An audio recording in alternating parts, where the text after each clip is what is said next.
Winning makes believers of us all, a wise man once said, and that wise man was Paul Brown. And the Bengals are 7-4 after a throttle of the Pittsburgh Steelers on their home turf. The Bengals are right in the thick of things as a wild card team and on the heels of the Baltimore Ravens, who lead the AFC North.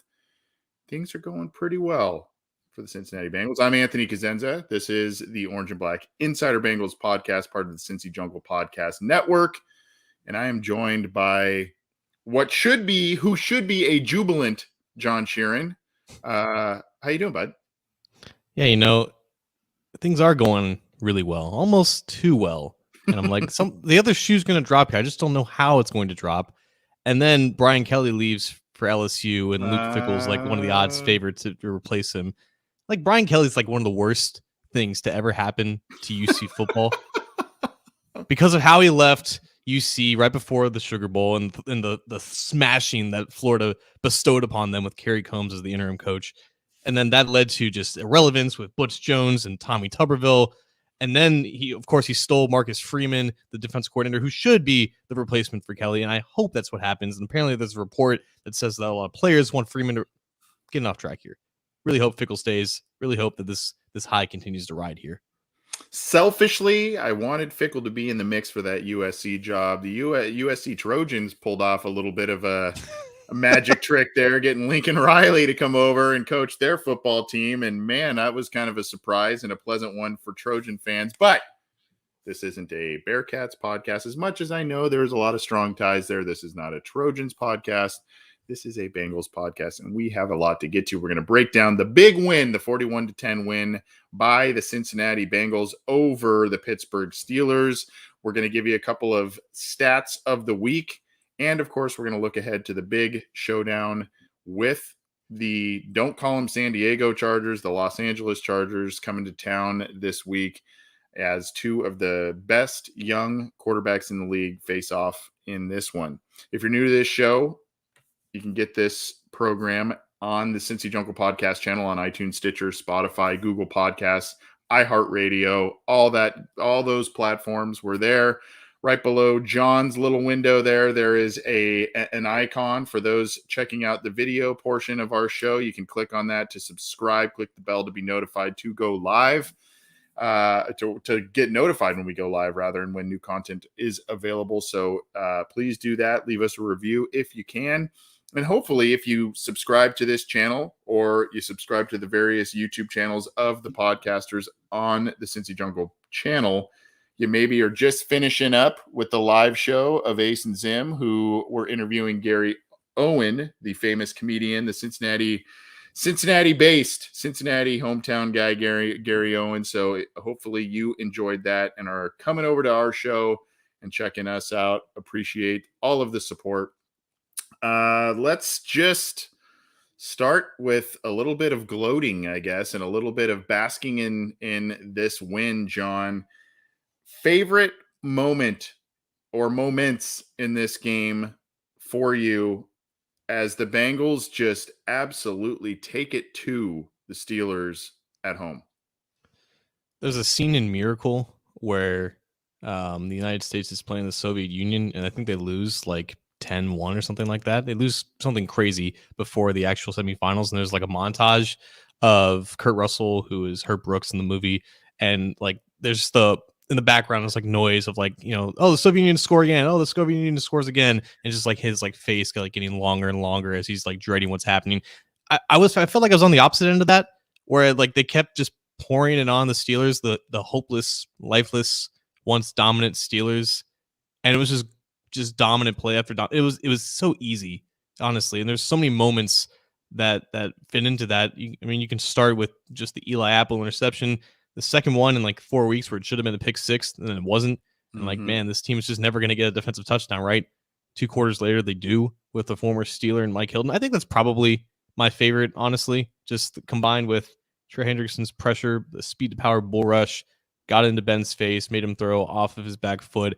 Mike Hilton knows that playbook, even though it's the new offensive coordinator, but knows Ben's tendencies, knows their route concepts, times it perfectly, steps in front. First defensive touchdown for the team since, I think Jeff Hobson looked this up, Sean Williams back in the Ooh, 2018 season finale. ooh. So not in the Zach Taylor era has Against this the happened. Steelers too, I think, right? Yes, That was, exactly. yeah, Marvin yeah. Lewis's last game in Pittsburgh. So that's probably my favorite, honestly, just from a viewer standpoint. But the T. Higgins touchdown, that was a pretty thing to see against Mhm. the same cornerback that Jamar Chase beat deep back in week 3. There's a lot, and there's a lot of great moments that happened after like the third quarter started when the win probability was already at 100% of that game. It was just a lot, and I think that the plays that happened in the first half that really started the snowball effect. I think those are the ones that stand out the most.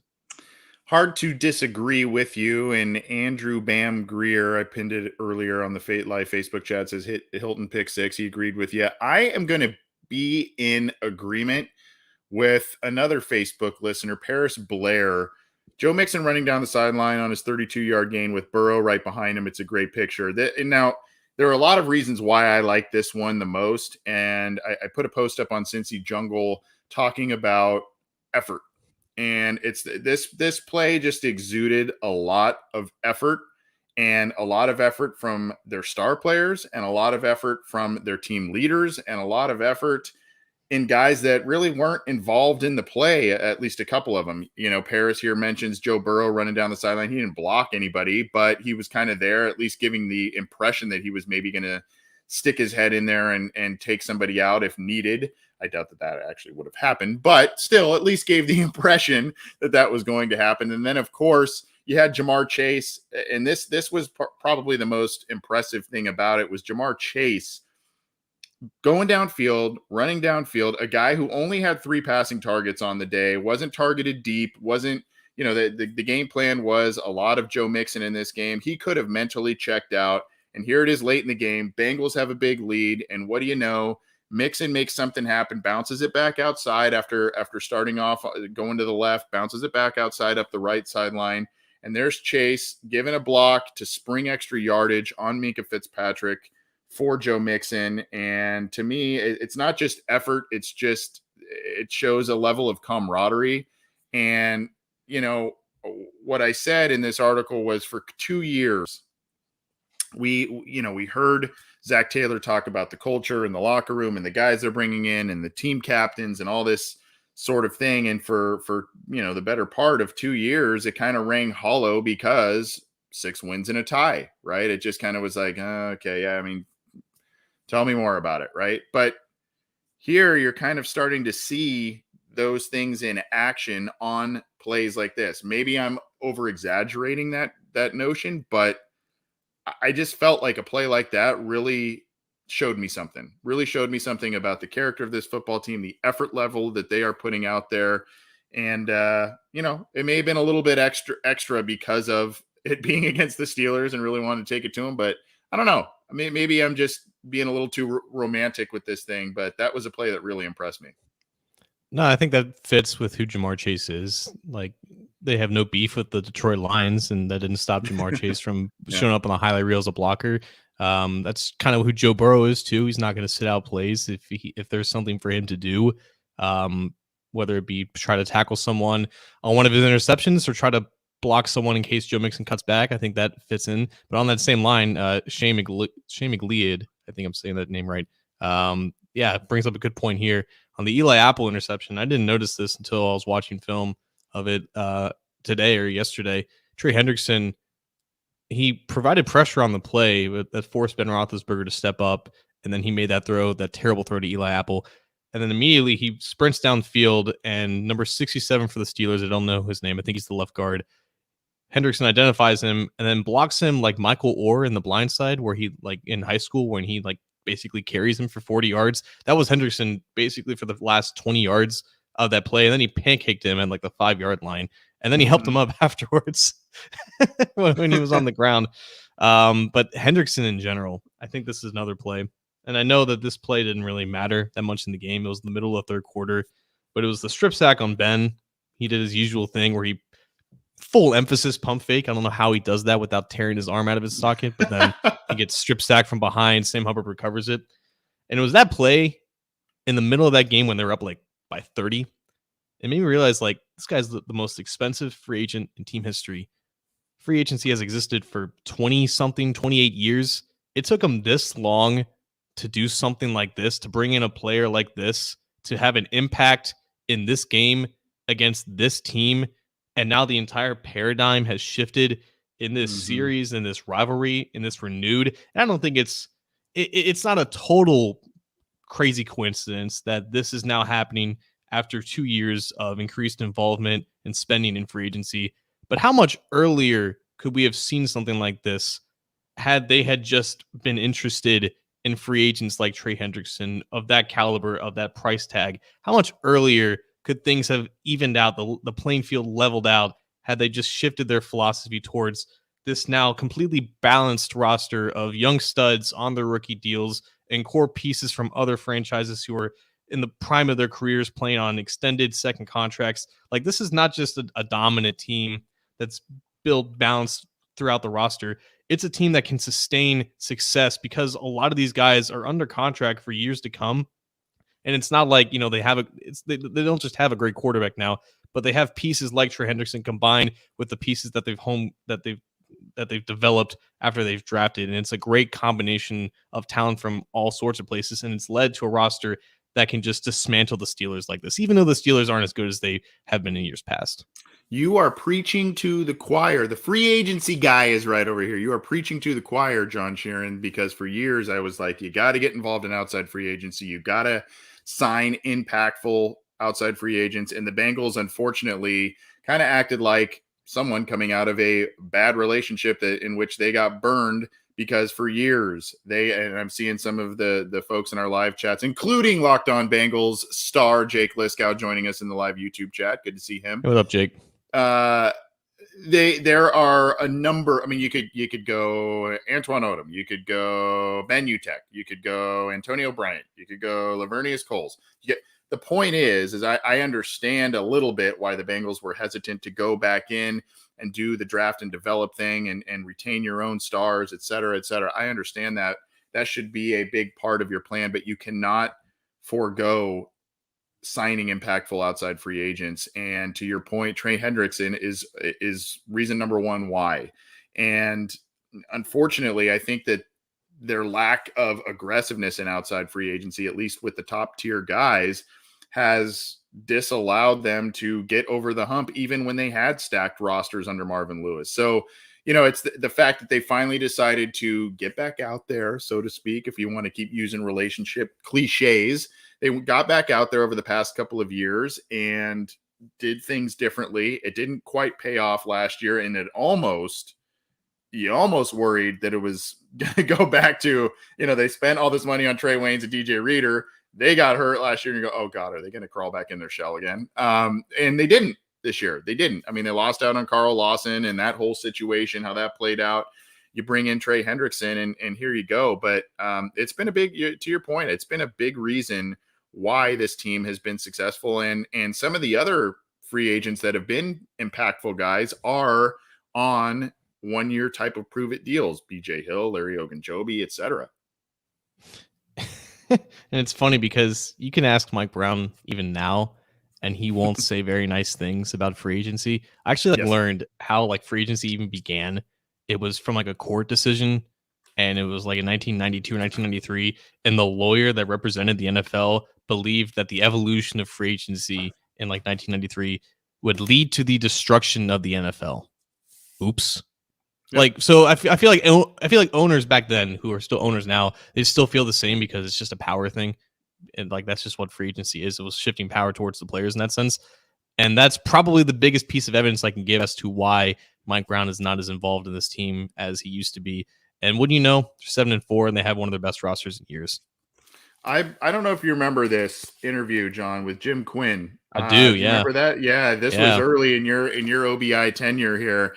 Jim Quinn was involved in getting free agency going in the NFL, and he and Mike Brown had battles about free agency. And by the way, the book is Don't Be Afraid to Win. This was a long time ago. Go check that book out. I think it's on Amazon and all kinds of other retailers. Cool book, a lot of cool stories, just especially if you're a history nut, an NFL history nut. But go back and check out that interview. It was a while ago, but a fun one. So Yeah, we're going on a little different tangent, not talking so much specifically about the Steelers game here, but that's okay because I do think the free agency thing is a pertinent conversation and obviously is impactful in terms of what we saw. Mike Hilton, free agent, making a big play.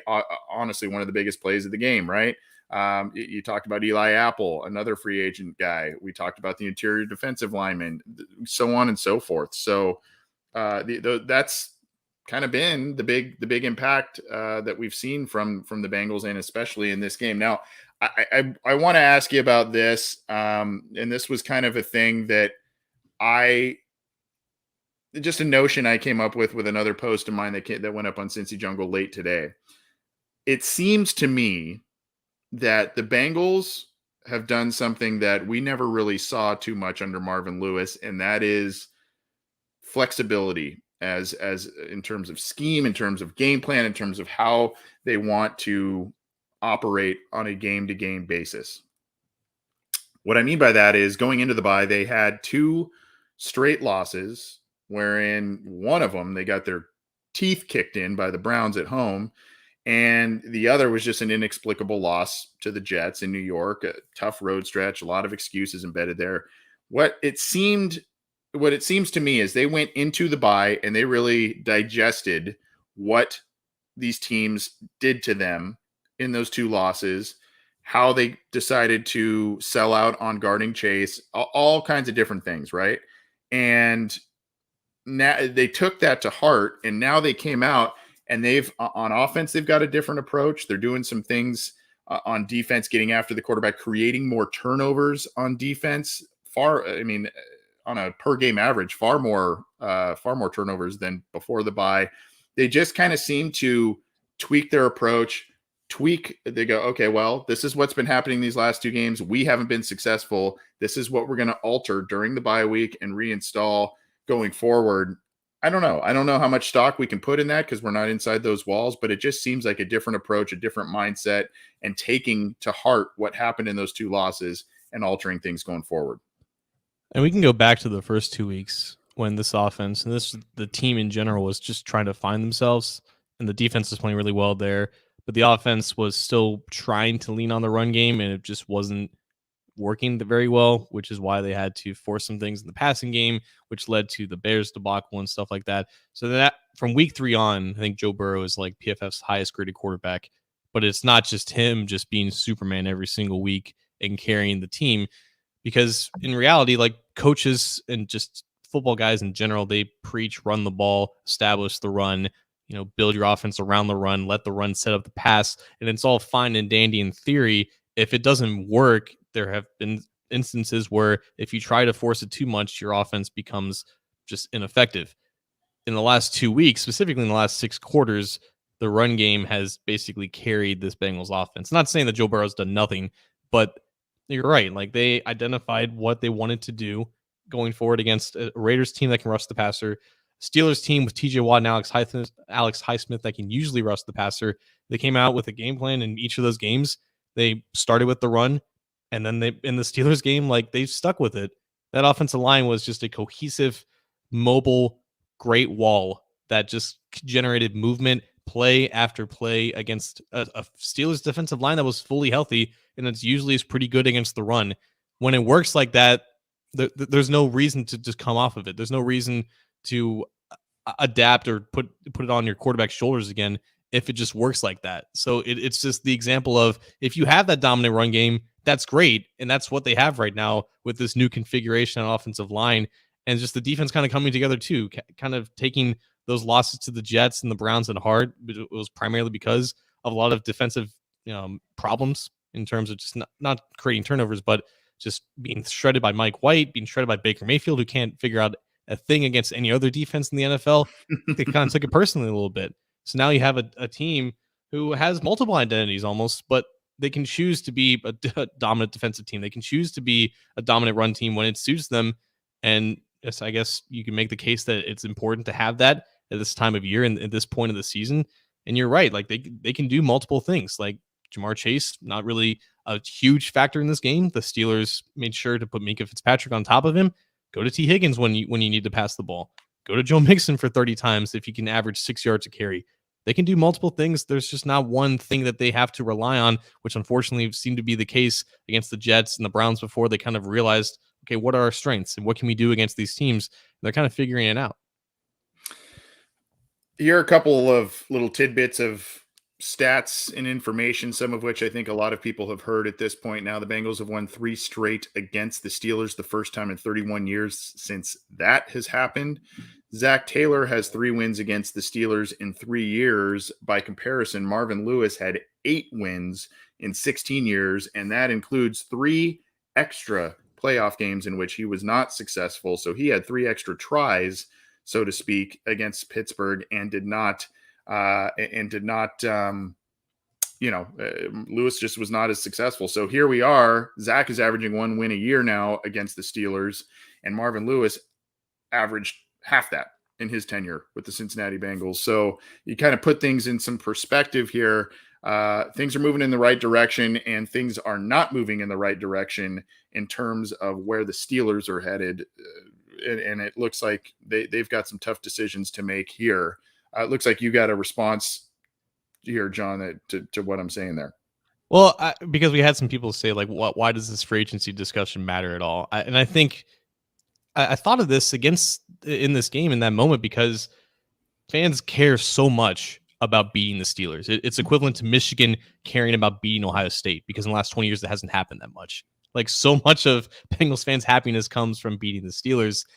And with that being said, I think a lot of who the Bengals are and like what they're doing to improve the team, like that progress is validated or it's deemed irrelevant based off of what they do against the Steelers. So the fact that this team that's fully healthy has pieces that were brought in ways that they haven't done before, I think it validates that, and it's worth discussing because like this game matters a lot, like for not just the fan base, but for the organization too. And if they're seeing that it works and there's a path here that's sustainable, then I think that's worth discussing. For sure. 100%. And look, I mean, like we mentioned, a lot of the free agency additions recently of the last couple of off seasons came up big in this game specifically. So, I mean, that's kind of why it is a relevant discussion. And, now Joe Burrow kind of squashed the notion in his post-game presser, talking about how, yeah, it's great. We swept the Steelers. Wonderful. We're going to move on. We've got bigger things to do. And that, I think, also is where the Bengals fans need to start hopefully adopting the same mindset, because now this isn't the Bengals Super Bowl, it would seem. I mean, a little premature talking about 3 straight games here, but I mean, at least it seems as if the scales of power are balancing out here. And it looks like the Steelers may be headed, like I said, for some tough decisions, quarterback, etc. This was where I was going next. And it's going to segue nicely out of this and maybe into our stat of the week thing. We have instituted super chats in the YouTube channel, so take advantage there. We've got Mr. Whisper asking John, how much has the addition of Adeniji at the right side helped this offensive line? What is he doing that others were not? You wrote a great weekly lineman post on Cincy Jungle on Adeniji last week. You decided to focus on the defense this week. I kind of been thinking about some things specifically also in terms of Hakeem Adeniji, but Mr. Whisper wants to know what the genius of OBI has to say on Hakeem Adeniji at right guard. He fits so well with what they're doing. I think one of his biggest strengths coming out of college was that he was a good athlete. He was about the same size as Jonah Williams, so some similar shortcomings kind of came with that too. Jonah's things were like, he wasn't that long and didn't have a lot of strength to his game. And then Jonah Williams has gotten better because he's added strength to his game. I think the same has been with Adeniji, which is surprising because he spent most of this year injured. And now that he's completely healthy and come back, it looks like there's more pop to his game. And you combine that with the athleticism that you need to kind of execute some of these zone concepts. Athleticism in offensive linemen in zone schemes is so important, and it cannot be discounted. That's why Trent Williams has a 99.9 PFF grade on zone blocking this year, because he's 320 pounds and he runs a 4.740. Like, you cannot discount athleticism. And Adeniji is a top tier athlete for a right guard. And I think that has helped him kind of mesh with the movement skills required to fulfill some of these concepts. And it's also just, I think, good coaching too. I think Frank Pollock has done a great job with him. This is like his 6th offensive line coach in 6 years or something crazy like that. He's definitely the best offensive line coach that he's had. So I think he's getting his hands in the right place. I think he's getting the timing in the right place, and he's just meshing well in between 2 veterans and Trey Hopkins and Riley Reif, who have experience in this scheme. So it's just another cog in the machine, and a machine that's completely well oiled and working at the highest maximum efficiency right now. And you're just seeing the results. Like that line against the Steelers, it rarely broke. It was just it was moving like this, like it was just unbreaking, just going with the flow and consistently generating movement. And Identity was part of that. It's not like he's playing fantastic, but he's not showing out in bad ways, which is more than you could say about Jackson Carman and Michael Jordan earlier, and even Xavier Su'a-Filo. So I had a little bit of a thought on this as well. I've been doing a lot of thinking this week, John. This game has just spun my wheels here. And this is kind of sort of a blend of what we're talking about to close up the Steelers talk and move into the stat of the week here. I was thinking about, it just seems we're not complaining necessarily as much about Trey Hopkins as we were earlier in the season. There were some pretty deplorable, at least by PFF score standards, pretty deplorable outputs by Trey Hopkins. And we don't, great guy, was a team leader, had an unfortunate injury to end last year. And obviously we've taken that into account. We know that there's still, some issues going on there. It's evident by the fact that they're giving him essentially a rest day every week at practice. There's a lot to kind of digest with this whole thing, and we understand that. But one of the things I started to wonder was, I wonder if Identity, not just him playing maybe at a little bit higher level than a Jackson Carman and others that they've used there, I wonder if it's having a positive effect on Trey Hopkins, wherein he can focus a bit more on his own responsibilities instead of maybe trying to mask a little bit of some of the deficiencies of one of the players next to him. And thanks to you helping me out with some of my homework, here's something here on Twitter. I will share this. This is courtesy of Mike Kennedy at Mike Kennedy NFL. And this goes into Mr. Whisper's question a bit about Hakeem Adeniji. Let me share this with you folks here. This is lowest run blocking grades through week 10. Now, obviously the Bengals had the bye in week 10, but it gives you the 9 games here.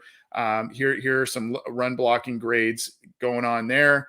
And then, of course, when you look at this, you see Trey Hopkins there was 44.4 at number 7, right? So now, thanks to you helped me out on the assist here. You pointed out some things on PFF these last 2 weeks with Trey Hopkins. And Trey Hopkins now, in these past 2 weeks, he has run block scores of 65.6 and 60.9, much improved on that front. Now, is this strictly because of Hakeem Adeniji? No, maybe not, but I think that there could be an argument made wherein Adeniji is making life maybe a little bit easier on Trey Hopkins. And really the approach that the Bengals are taking on offense these past 2 weeks is just kind of allowed the offense to impose its will a little bit more. In years past, when the Bengals have had issues at center and reliable guards, it was like the opposite, where you would have like Kevin Zeitler or Clint Bowling doing a lot to make up for Russell Bowden's weaknesses. And that could be said about Trey Hopkins in the past couple of years, where you would have him maybe taking on some more like unmanageable reach blocks against, shaded outside defensive tackles. I think for mostly this season, though, with Trey, I think it has been maybe just that knee. And yeah, I think he said it himself, like coming off of that bye week, he said, yeah, I've been taking like rest days, but I think I need to basically get out of that and put in more work during the week so I can prepare myself for these games. I think that's been the case over the last couple of weeks, but also, so I think it's a little bit of both then. It's just having a competent guy on both sides of him. Obviously, Quinton Spain is playing fantastic this year. Hakeem Adeniji is fitting right into place. Hopkins can just focus on his responsibilities. He can focus on the guy in front of him. And I think the fact that it's just more time removed from that surgery, more time of playing on that knee, and honestly just more practice reps under his belt, we're seeing slow improvements. We're seeing Hopkins get back into his regular form, which should start a conversation as to whether or not they actually need to move on from him at all, because I think he still has one more year left on his deal. And if he continues to improve and play like this further and further away from that knee injury, I think that can be a conversation we can have. The pessimist would say, well, Hakeem Adeniji playing decent at right guard is just showing maybe that Jackson Carman wasn't the best pick this year and wasn't the best plan this year. But the optimist says Hakeem Adeniji as a day 3 pick the year prior is outperforming expectations, and a guy that we weren't even sure when he was going to be back this year based on his injury, right? So so you can kind of be pessimistic about it, but you can also be pretty optimistic about what we're seeing with Adeniji. I love this. Another super chat. Thank you, Dustin Croft. This year is a classic example on why fans need to be patient and let the season evolve. Players need a chance to develop and gel. That's really been the key for me. If you've listened to this show, I've said a lot. How quickly can this team mature? How quickly can some of these young guys develop? How quickly can they integrate themselves into what the Bengals are trying to do on both sides of the ball? That's going to be the key as to where they are in the playoff hunt towards the end. And here we are, John, 7-4. They hold the top wild card spot. They are 1 game behind the Baltimore Ravens. And if they can not only take care of business against Baltimore, but if they can take care of business against the Browns, which we'll talk about in one quick second, then all of a sudden, this team's right in the thick of things. And it basically is proving that they can beat and or compete with any team on any given Sunday this year. Yeah, Dustin, we appreciate the donation. We appreciate the comment, but let's be honest, fans are never going to be patient when they start off kind of slow. True. It's never going to happen, unfortunately. But it's a good point, because especially with teams that have low expectations, not for themselves, but from the outside looking in, and they're still kind of growing, they're still kind of finding themselves, and you still don't know for sure what these position groups are going to look like, specifically with the offensive line. Yeah, there's always going to be times of growing pains and such, but when you have convincing performances like this, a lot of that work and whatever messages that they're sending, it starts to get validated, and that bodes well for the next coming years, right? It gives them a little bit more of a benefit of the doubt where maybe things don't go very well, but having all these pieces in place and with that quarterback, I think it buys them like a grace period, I guess, going forward, where they didn't really have that this year. Yeah, we're going to get to your stat of the week in just a second, but we did have another super chat we wanted to get to from, I believe, our well, first of all, we'll just we'll thank you, Aquila the Great, saying still need that way too early mock draft. This is the first year in the last few, John, that we haven't been draft prospect heavy and mock draft heavy and all that. This December was always, all right, well, should we get the mock drafts ready? Because we got to talk about, who the Bengals are going to pick with the top pick and with the top 5 pick, all of that. It's so refreshing to not have to be able to do that, but maybe we'll get to that in a few weeks. Look, I mute mock draft on Twitter from like April or like late April to like February. Like, I can't do that in real life. So let's just avoid it for as long as we can. Yeah. Maybe if God forbid there is a bad loss on the horizon, maybe to not talk about something like that. Maybe we'll do a mock draft, an early mock draft or something. And then this is Vape Guy, who I believe is John from Kentucky, if I am not mistaken. Browns are the new Bengal killer. Steelers will be terrible for years to come. How do we beat Mayfield? That is the puzzling thing here. And we've said this.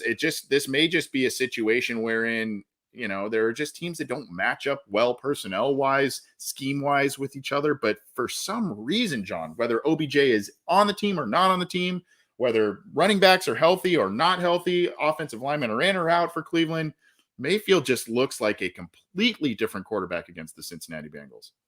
What an embarrassing question to ask. How do we beat Baker Mayfield? Like, honestly, no other team. John.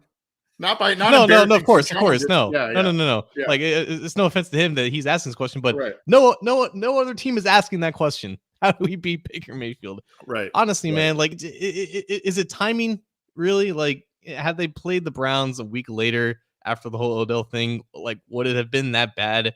I don't know if that has an impact on it or not. All I know is that they still can't stop Nick Chubb for obvious reasons, and that's gonna be the biggest test come January. Yep. Absolutely. Thank you, John. If Vape Guy, I believe that is John from Kentucky. Good to hear from you again. Been a little while. And thank you all for some of those super chats there. Something new we're trying out. And I think it's going to be something that we really lean on for the listener questions live, which we will be doing this Friday as well. I'm probably surprising my co-host with that news, but but I think it's something that will be useful for that as well. But we appreciate it. We're trying it out, and appreciate those super chats coming through. John, you had, before we move into previewing the Chargers matchup coming up here, you had another stat of the week to kind of go along with some of the Trey Hopkins stuff that I was talking about. Yeah, this doesn't really have anything to do with Trey Hopkins, but it was something that I was curious about at the end of the game, because for the third time this year, we had not only Trey Hopkins getting subbed out of the game, but a lot of the starters getting subbed out of the game. 3 times in 11 weeks does an NFL team bring in their subs to close out the fourth quarter. Like, this isn't college. This is the NFL. This doesn't normally happen. And it's been because they've been blowing out some of these teams. And it got me thinking, like, there's been a lot.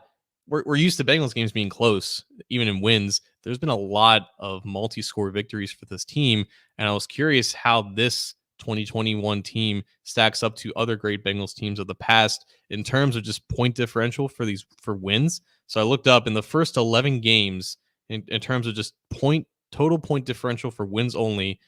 There's only been 3 other teams with a greater point differential through the first 11 games. 1976, when they had 9 wins in the first 11 games. 1988 went to the Super Bowl that year. It had 8 wins in the first 11 games. In 1989, which was, they had 6 wins in the first 11 games that year. They had point differentials of 123, 122, and 120 respectively. In 7 wins this year, the Bengals have had a point differential of 117, which is 6 more actually than the 2015 team. And honestly, and I think 1988 was at a point differential of 109 in the first 11 games. This kind of seems like an indicator of pretty good success, because that's 2 former Super Bowl teams. That's arguably the best team of this generation of Bengals in 2015. And that's another great team, but led by Ken Anderson in 1976 with 9 wins that year. Kind of seems like an indicator of meaningful success here if you're winning these games by this great margin, and you're seeing backups, and you're seeing your backup quarterback and your backup offensive line come in to finish these games. We haven't really seen something like this in a while. Great stuff. And just to piggyback off that a little bit, the 3 games the Bengals have won consecutively against the Steelers, the average margin of victory in those 3 games is 18.33 points. Insane. That's 3 possessions. And that's one of those games is with Ryan Finley as your quarterback. So go figure that one out. I mean, it's pretty unbelievable what this team is showing. It's shown the ability to beat or compete with every team, whether you want to talk about the Green Bay game, the Steelers, the Ravens, all of these games. It also, unfortunately, they also have had a mark of a little bit of an immature team or an inconsistent team where they stumble. Bears, Jets, some of those games, and you go, what just happened there? But right now, that point differential that you mentioned, John, and those teams that they are aligned with in that regard, that's a big stat. And I want to reiterate, that's for wins only. It's not the total point differential, because they've unfortunately been blown out by the Browns, and they've had some other losses there. So wins only. Well, good stuff. And the stats of the week are brought to you all by, you guys know who it's brought to you by? Symbol. SIMBULL, symbol.com/OBI. Our great partnership with Symbol continues. Symbol is where you can use the platform that they provide and kind of play the stock market with sports, if you will. You buy into teams, whether it's short-term investments, long-term investments, what have you, and you can make money, even if it's a team you don't care about, if it's a team you are passionate about, and it's not just relegated to the Bengals or professional football. They've got other sports, other things going on. John, they've got a special promotion for our listeners. What do you have to tell us about that promotion? If you don't already know about this promotion, man, it's the perfect time to get in on it. It's the holiday season. I think Tuesday was, Giving Day or whatever it's called. Tuesday, yep.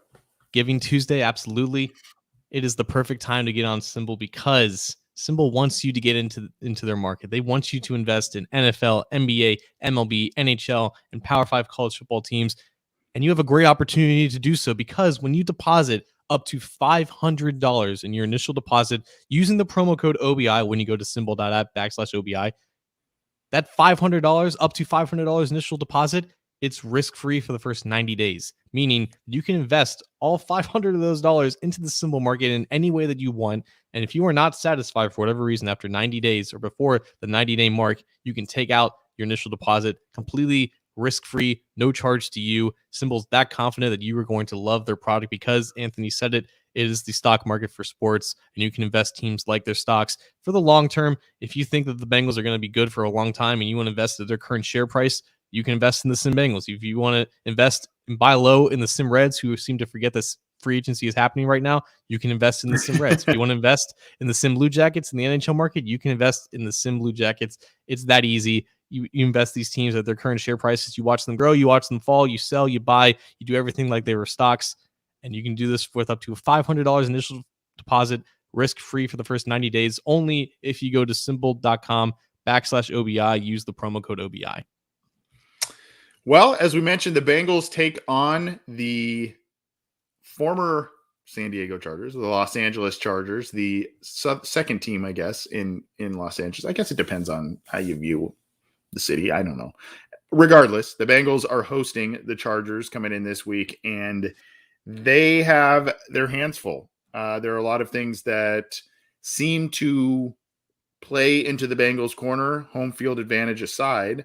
There are some other matchup problems that the Chargers provide the Bengals that should be a challenge overall. John, your initial impressions of this matchup, and then I think we could probably talk a little bit about the injury report and who's healthy and who's not, all that kind of stuff.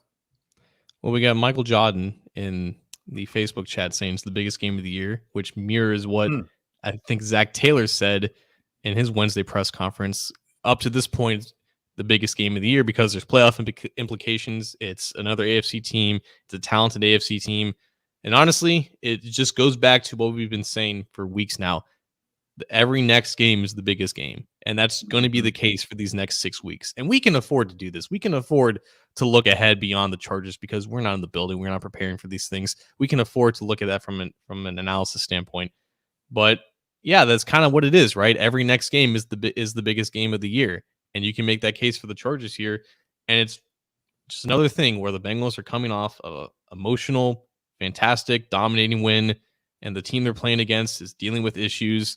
Chargers are on a little bit of a skid right now. They played terrible against the Denver Broncos, who the Bengals play at Denver in a handful of weeks here. They're going through some issues offensively. Justin Herbert's still trying to find himself. There's issues with play calling, or there's criticism in regards to Joe Lombardi's scheme and stuff. At the end of the day, though, Chargers are still they're still talented. Herbert still had a pretty solid season up to this point.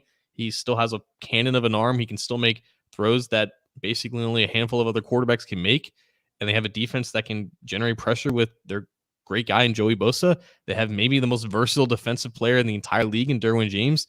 Like, they're not to be overlooked despite the struggles that they're going on right now. And I think that mental aspect is huge here. How do they handle success? Do they handle it better than they did coming off of that Baltimore Ravens game? You know, how do they manage the hype, getting back into the good spot of the playoff picture, dealing with a team that's struggling with issues right now? I think it'll tell a lot about how much this team has actually grown in the last month. I feel like every week we're like barometer game, litmus test, all these things. And I guess it's what comes with a younger roster and some unproven people on this team. But it just feels that way. And especially when you've got Burrow versus Herbert.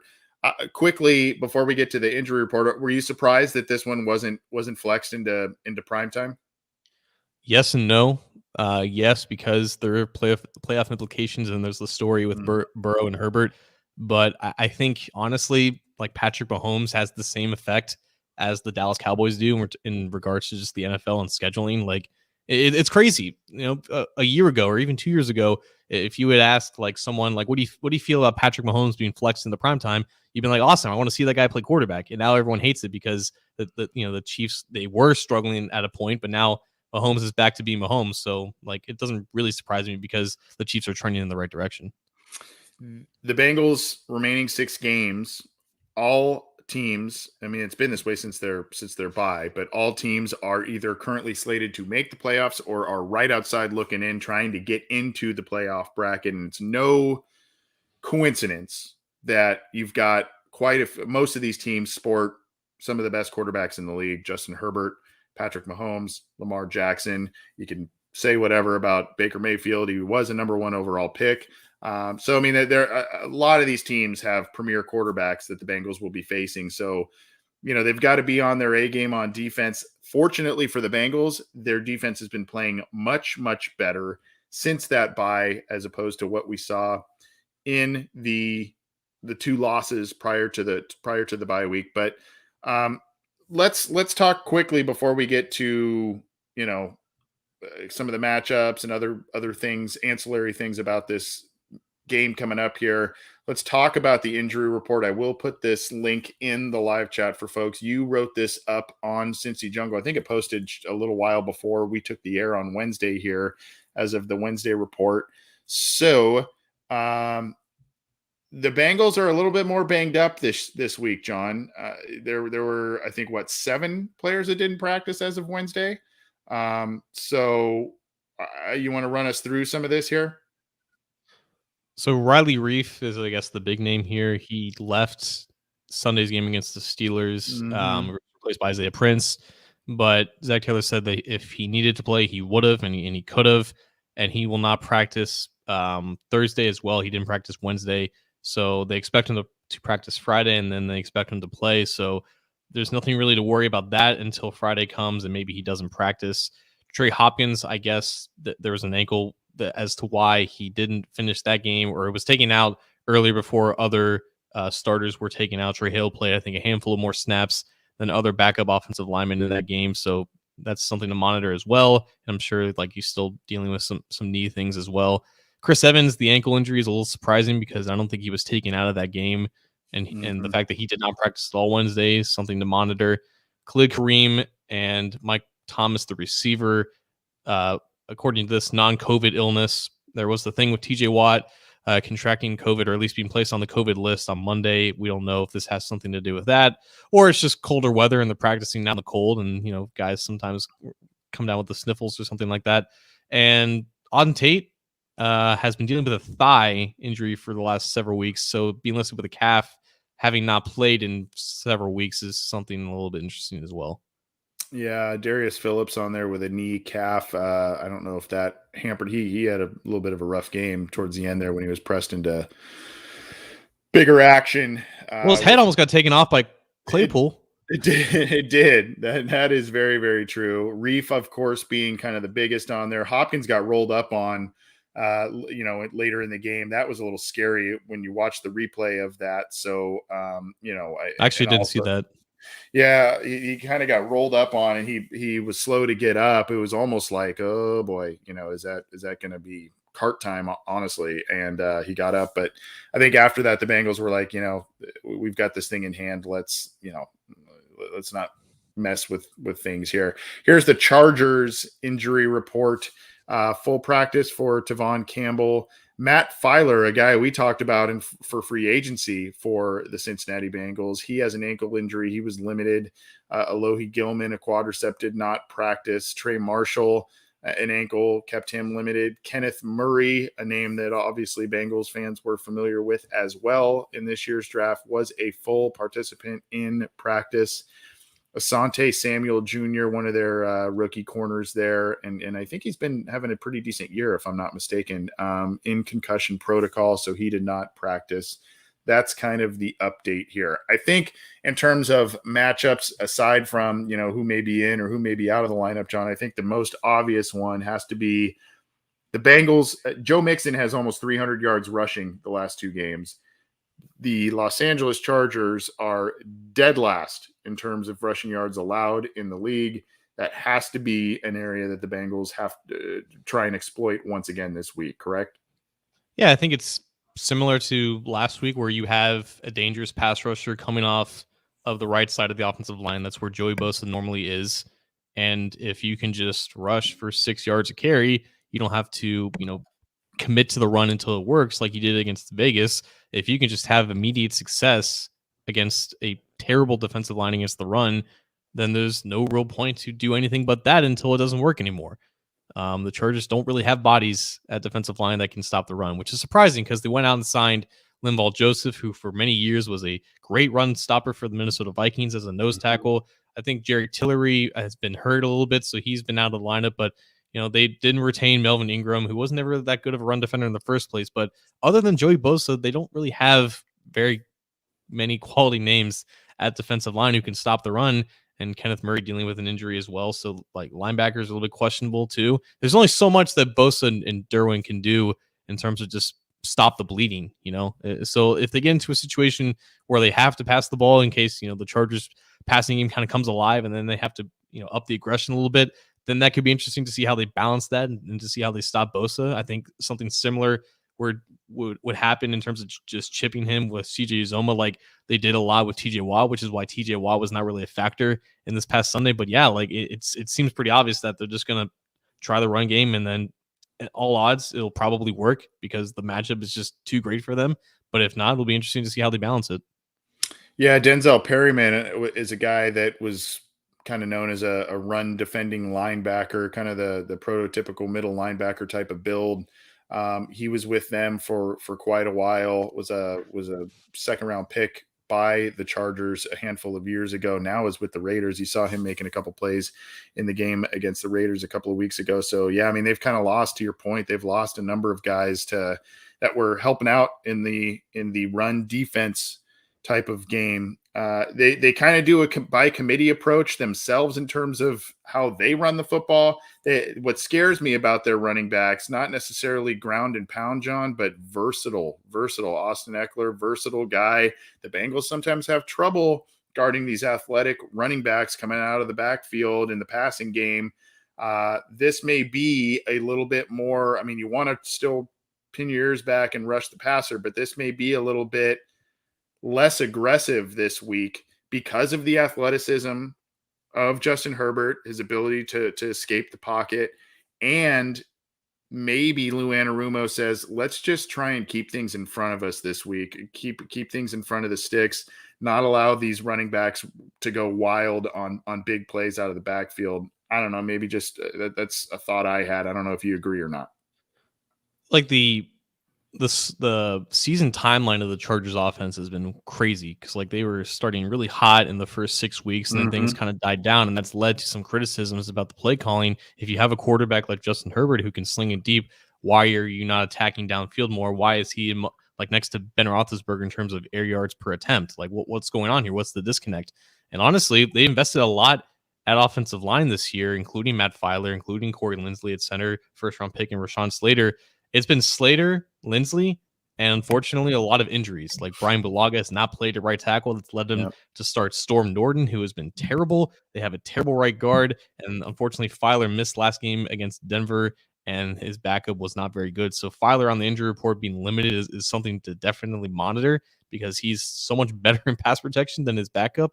And it's kind of like the Bengals in years past where they had maybe a couple decent pieces, but when you have at least one or two, or in this case, three total liabilities in pass protection, that limits what you can do on offense. So it's not necessarily been about the lack of aggression of throwing the ball deep. It's been about the pass protection's just not been there, which is why they've had to get the ball out of Justin's hands really quickly and not utilize his full strength. So it's going to be down to the Bengals pass rush taking advantage of some of those weak points on the Chargers offensive line so that they can keep everything in front of them, so that they can force them to get the ball out quickly and kind of capitalize on some of these short passes. So I think that's going to be the focal point of this game is if they can take advantage of an offensive line that's still struggling to stay healthy and keep their quarterback upright.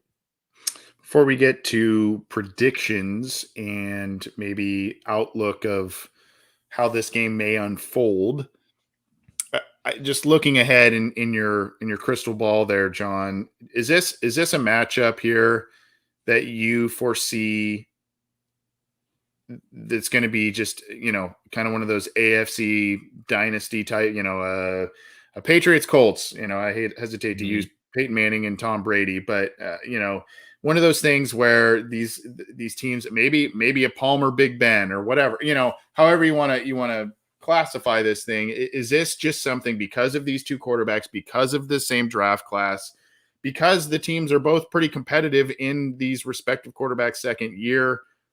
Is this something you see just kind of being a regular thing that these two teams are going to be in the playoff hunt and maybe need to fight each other to get in the coming years? Honestly, I'm kind of rooting for that just as a football fan, because I know at least what one team has been through, and I've heard a lot about what the other team has been through. You know, you're West Coast guy, you're out there, you kind of understand the Chargers have kind of been through some things, and they're kind of snake bitten in their own right. So for this new generation, you know, maybe like 10 years, you know, when Brady finally retires and you have that new generation finally take over at the quarterback at the top of the echelon, maybe you do have a rivalry between Burrow and Herbert, leading two teams that historically have been snake bitten, have not had success in the playoffs or just in general. Bad luck just seems to follow the Chargers, and that's just been the case for as long as I can remember. Even when they had Mhm. tremendously talented guys and LaDainian Tomlinson and Phillip Rivers and Antonio Gates and Chris Chambers, and just to name a few, and they just could Chris never Chambers. capitalize. Yeah, there's a name. Oh, Vincent Jackson too. Rest in peace. Yeah. Yeah. But the Chargers, I think, just like the West Coast Bengals in that sense, where they've had a lot of things go right for them, and they just could never put it all together, or something very unfortunate out of their control happens. So if these two teams now find themselves as like the dominant tier of AFC teams that compete for conference championships and end up meeting the playoffs constantly, I think that'd be a great shift of the guard. Well, I kind of, again, maybe I'm romanticizing this matchup, but I was a big Justin Herbert guy coming into the draft. I really, really liked him, and I really liked Burrow, obviously, as well. And I wasn't as hot on Tua as I was with those two, but I just, kind of also going back to the '80s with in the early '80s, Ken Anderson, Dan Fouts, right? I mean, the matchups there with these teams. I mean, they're for them not being in the same division. There are a lot of big games, a lot of different clashes, and big names in these games that have when they've gone head to head.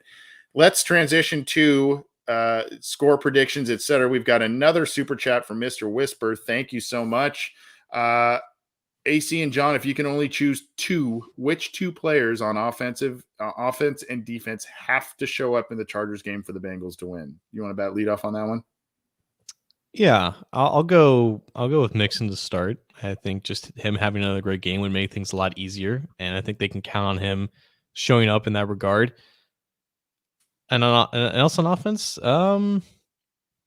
I would go Riley Reef too. I just think if they can neutralize Joey Bosa and if they can just keep Joe Mixon rolling, like things would just be a lot easier. And then on defense, I think Jesse Bates having a good game, just coming up and run, and not only run support, but some of those underneath passes, having another solid tackling game, but also keeping an eye on in case Herbert tries to unload deep. Like they're gonna have to take some deep shots in this game. And I think Bates has done well in recent weeks, coming off of that bye to improve in coverage. And other than that, I want to see Trey Hendrickson against who should be probably in the Rookie of the Year conversation, Rashawn Slater. We don't talk about him because we were obsessed with Penei Sewell, but he has played like a lot of people expected Penei Sewell to play this year. So Hendrickson versus Slater is a great matchup to watch. And, Hendrickson has just showed out regardless of competition this year, and he's going to need another good game. Good choices. I was going to take Reef. I think Reef is one that I would choose on offense as well. I just think again, he hasn't been Pro Bowl caliber, but he has been a steady presence, brought exactly what you signed him for, a veteran steady presence in the wake of the Bobby Hart right tackle debacle that we experienced for years. So, having him back healthy is gonna be a big thing. You mentioned the Joey Bosa matchup, et cetera. So yeah, I mean that's just one immediately. I'm gonna get a little weird with this one, and I'm gonna say CJ Uzomah. CJ Uzomah. Someone had mentioned in the chat about they're going to stack the box against Joe Mixon and really sell out against the run and let the Bengals have Burrow and the Bengals try and beat them. Well, maybe so, and there are times wherein that has happened, and Uzomah has quietly stepped up and been a big target on offense. The Jacksonville game, the game against Baltimore, he has 5 touchdowns, but he hasn't had the big play.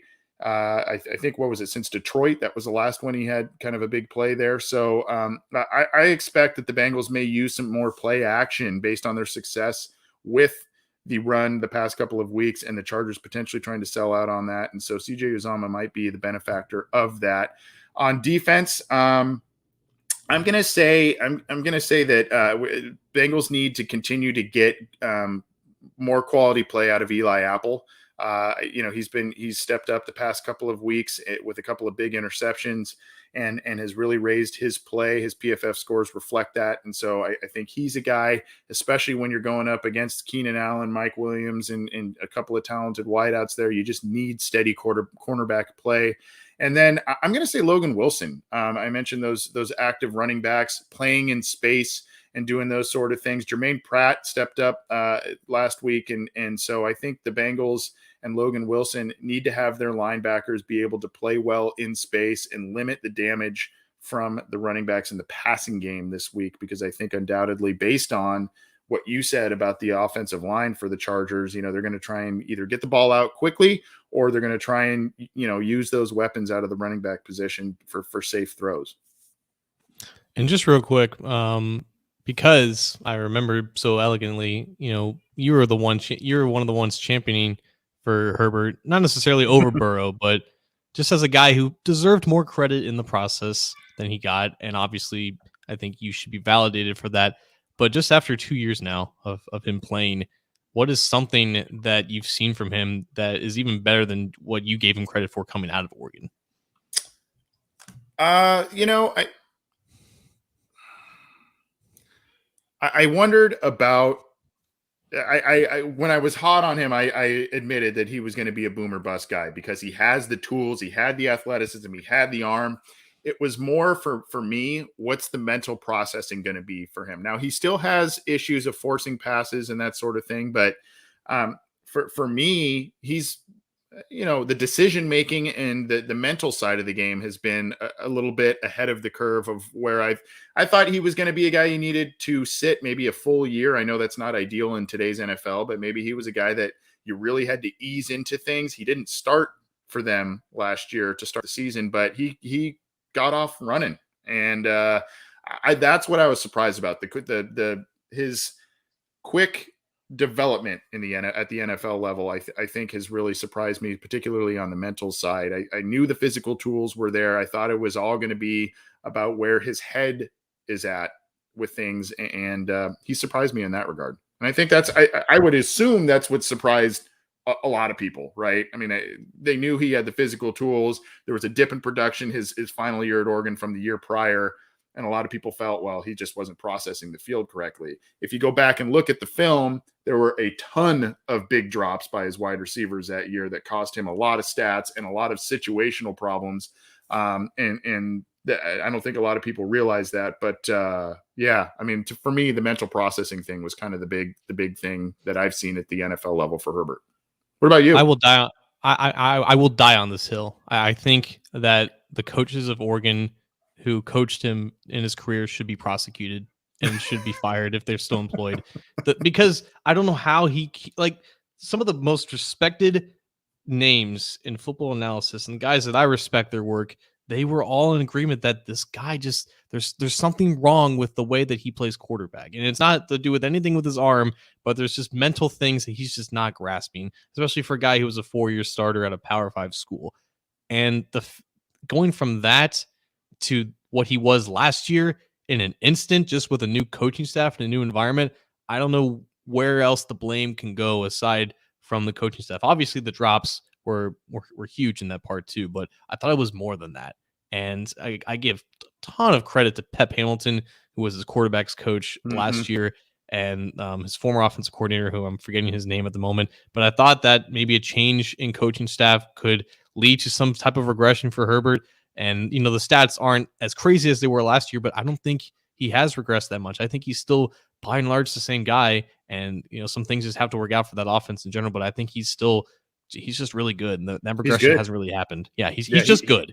He's just good. And that's why I was banging the table. Not Bengals need to draft this guy, but I was banging the table that he should at least be more in the conversation if you dug a little deeper and looked at some things with him. But I did admit that there was a boomer bust factor where, and on the flip side with Burrow, I think we could say, well, the mental processing and the football IQ and all of that, field general leadership and tangible stuff was all going to be there. It was arm strength stuff. There were some questions on that as a rookie, but he seems to have at least improved upon that this year. That was something he worked on, right, this offseason. And so I think that's surprised maybe some, especially with the addition of Jamar Chase and some other, the deep ball has improved this year. There are still a couple of issues going on, but for the most part, it's been an improvement over the year prior with Burrow in his second year. Yeah, man. It's just like these two quarterbacks are just kind of finding themselves. And now they're meeting each other for the first time. They could have met last year. But, they wanted to sit him. And then, of course, the doctor punctured Tyrod Taylor's lung. And then he went out there and became Rookie of the Year. So now we got the first official meeting of these two guys. Playoff implications are heavy. Supposed to be not so great weather in Paul Brown Stadium. So what do you got for a prediction? I'm kind of thinking this might be a high-scoring game just based on the quarterbacks, and maybe the Bengals move away from the run game a little bit as opposed to other,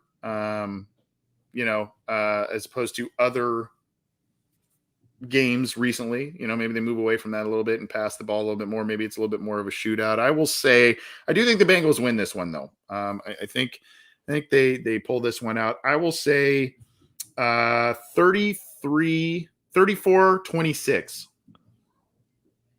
Okay, that's interesting. How did 26 is what? That's like 4 field goals? No, 5 maybe, something like that. Yeah. All right, that's 34 points for the good guys. The streak is broken. I predicted the Bengals would win last week, and they won. So I'm free to do whatever I want now. I think Vegas has the 3-point game for the home team, which is about right. I think it's going to be close. I really do. I think coming off of a great win, Chargers dealing with stuff, I think things kind of even out back to where they're probably supposed to be. Bengals defense is still good, but I think the Chargers can do some things, especially with a quarterback that talented and a quarterback who can evade the rush, to your earlier point. They need to do things to keep him in the pocket, but it's hard to do that when he's 6'5", 230, moves like he does, and can throw off platform wherever he wants on the field. Chargers are going to score points in this one. But I think offensive line issues for them are going to limit how successful they're going to be. I think the Bengals have a good plan offensively and have a great matchup against that defensive line. So I think Herbert's going to do all he can to stay in this game. I think he's going to have a really good game, a bounce back performance from that last terrible game that he played, but it's not going to be enough barely. So I'm going to say Vegas gets this perfectly right, 27-24. Yeah, and the weather should be a little sloppy, I think. I at least earlier on Wednesday, I saw that there might be at game time about a 70 or 80% chance of rain. Some others are saying that might be pushed to later in the day, but may not be right up the us West Coast weather softies. It may not be ideal situation, but we both pick the Bengals to win. Should be a fun one based on the quarterback play and all kinds of different stuff. John, let's drop the mic and get on out of here. I don't know if you want to address some of the comments that are being the mic was already dropped for me. Jake Lisko reporting to me that Bruce Feldman is reporting, that someone else is reporting, I think, that Marcus Freeman, former UC defensive coordinator, is the new coach at Notre Dame, and Luke Fickell staying right here to hopefully beat Houston and hopefully be one of the 4 teams in the college football playoff. That's all I got. Yeah.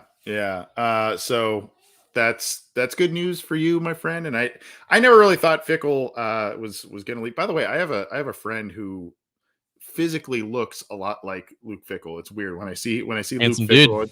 It's the dark hair and the kind of the longer face and the whole thing. It's weird when I see him. I'm like, it looks like my buddy Drew. Anyway, but I don't have too much other than to say thanks to you for altering the schedule of the live show. Had to take care of some personal stuff to get going with this week. And we are working on getting Charlie Goldsmith of the Cincinnati Enquirer in the very near future, potentially as early as next week, where we're hashing out some dates there. So we are pleased to be bringing him on. We'll have some more guests, etc. But we had Tim McGee last week. That was a lot of fun. I would love to hear what Tim McGee had to say this week after that, because he was kind of a little bit down on the Bengals last week. And now the Bengals had that big win. Regardless, we had Tim McGee last week. That was a lot of fun. And we'll be hopefully talking with Charlie Goldsmith of the Enquirer coming up soon here. As I mentioned at the top of the show, you can get this show, this Cincy Jungle podcast channel on iTunes, Stitcher, Spotify, Google Podcasts, iHeartRadio, all of the major audio platforms. Below John is an icon that you can click. If you like the video format, you can click that to join our, subscribe to our YouTube channel. And of course, click the bell to be notified when we go live, when new content is available. We'll be bringing you more stuff, fantasy football. We've got listener questions live, post-game show, and of course, Ace and Zim bringing you all kinds of stuff on Orange is the New Black. Matt Minnick, Coach Speak, and Chalk Talk on the podcast channel as well. John, have a good rest of the week coming up here. You got any big plans coming up to finish up the week strong? I think I have some Christmas party to attend on Friday. I'm gonna be decorating the family tree. You doing the ugly sweater deal? Not that I know of. I don't know if it's a theme party, but seeing some friends Friday. Decorating the family tree Saturday before watching the UC Houston game, and then seeing if the Bengals, get this, can win their third straight game in the same season for the first time since 2015. Oh. It's gonna be pretty crazy. Yeah. And this would be a big one. This would be a big one for a lot of different reasons: growth, development, and of course, the 2021 playoff bracket. Everybody, have a good rest of your week. We had a lot of live viewers. Take care, enjoy, and we'll be getting you more content this week. We'll see you soon.